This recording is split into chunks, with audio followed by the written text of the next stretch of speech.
세계무역기구 WTO가 유명희 통상교섭 본부장 대신 나이지리아 전 재무장관을 새로운 사무총장으로 추천했습니다. 164개 회원국을 대상으로 최종 라운드 선호도 조사를 실시했는데 나이지리아 오콘조이 웨알라 후보가 더 많은 지지를 얻었다는 겁니다.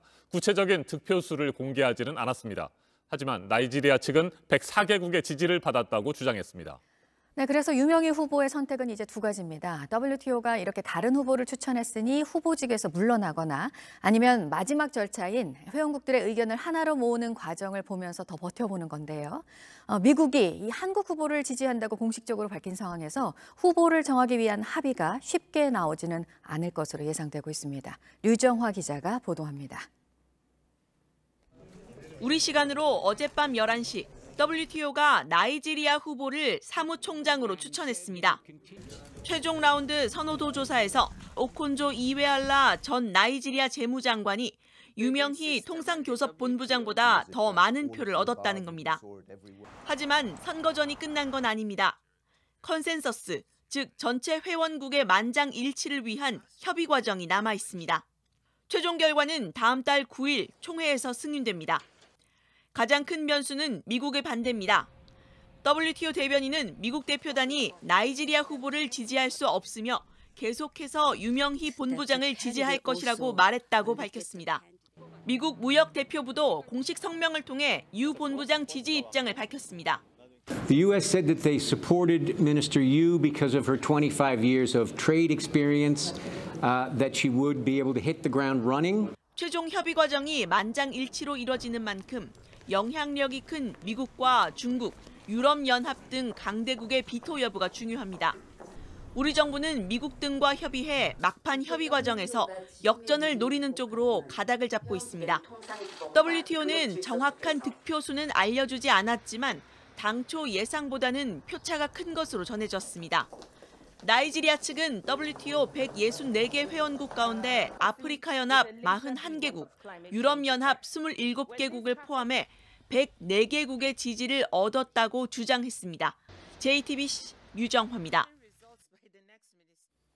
오늘 아침 찬바람이 불면서 전국 대부분 지역의 기온이 크게 떨어졌습니다. 강원도 대관령의 수은주는 올가을 들어 가장 낮은 영하 4.5도까지 내려갔습니다. 서울은 영상 5.6도로 어제보다 6도가량 낮습니다. 강원 산간 지역과 충북, 경북 북부에는 한파주의보가 발령됐습니다. 이번 추위는 모레 주말쯤 풀리겠지만 다음 주 수요일 기온이 오늘보다 더 떨어지면서 다시 추위가 찾아오겠습니다. 이재승 기자가 보도합니다.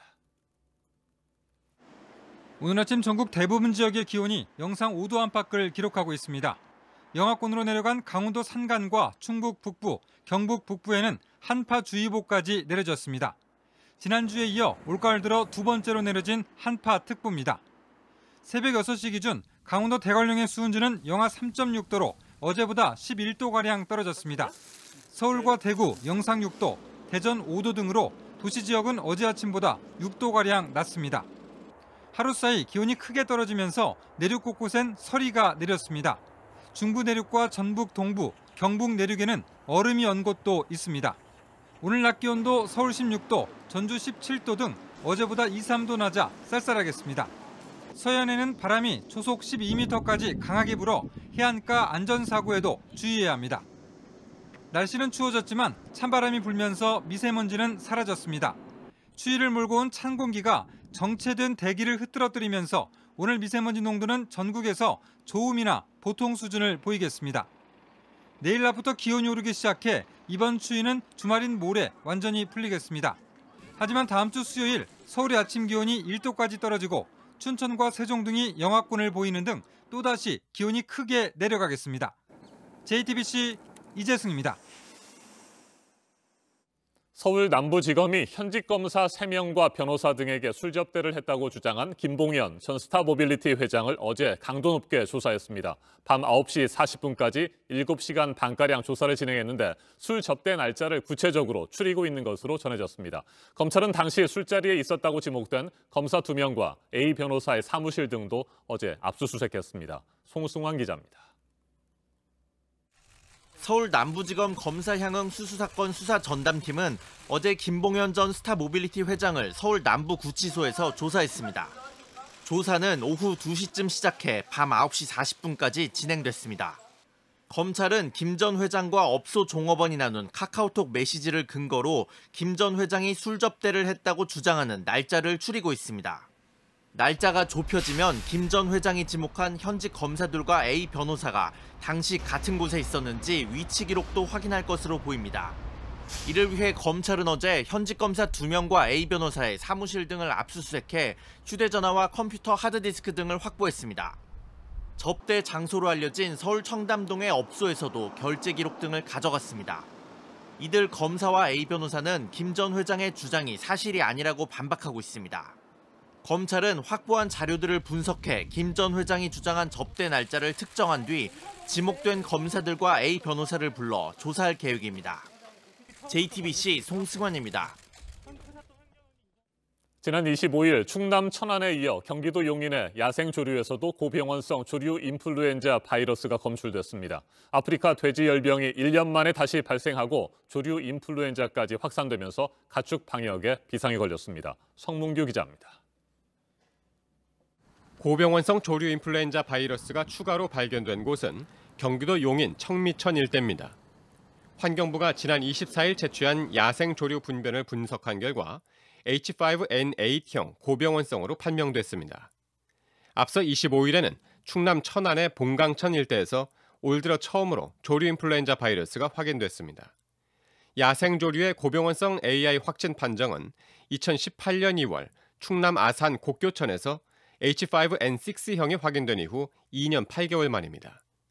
환경부는 검출 지점 반경 10km 이내 지역을 야생 조수류 예찰 지역으로 설정하고 차단 방역을 강화하기로 했습니다.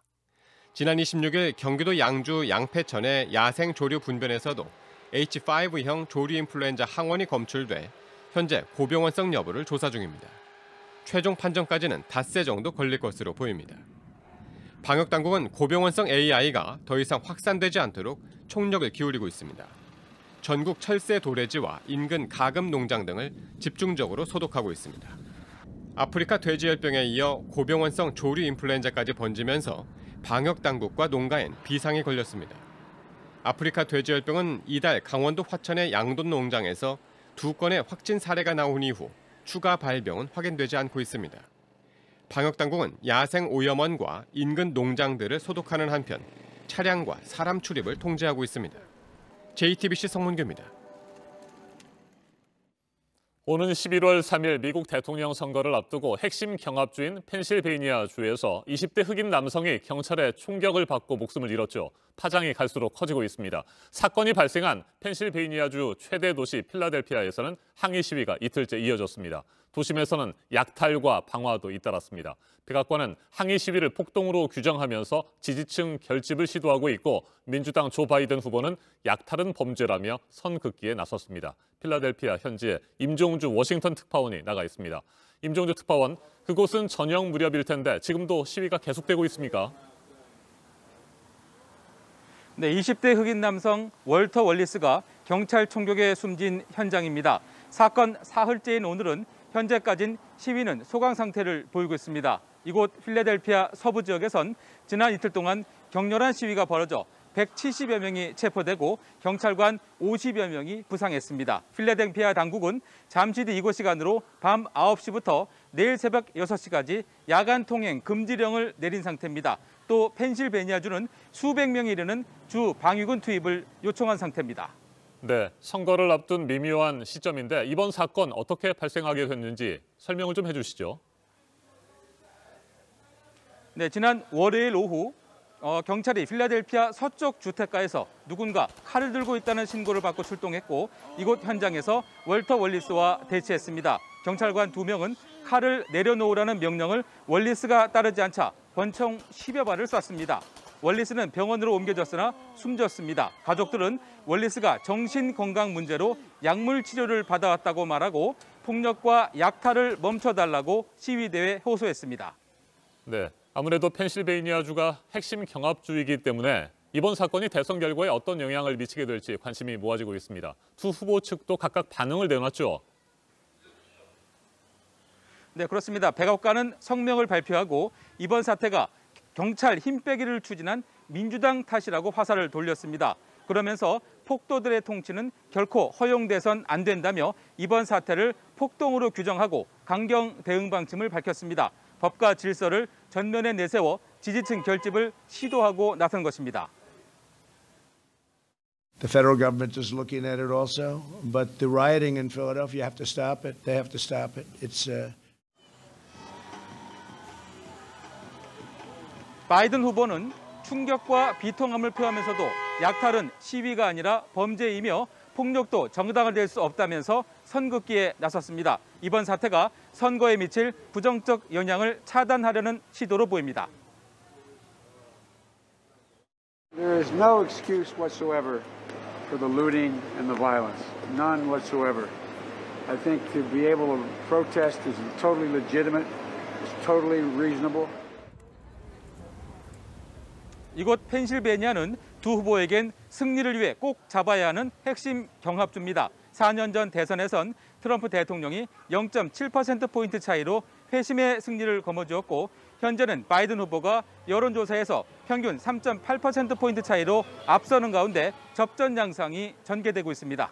지금까지 필라델피아에서 JTBC 임종주입니다.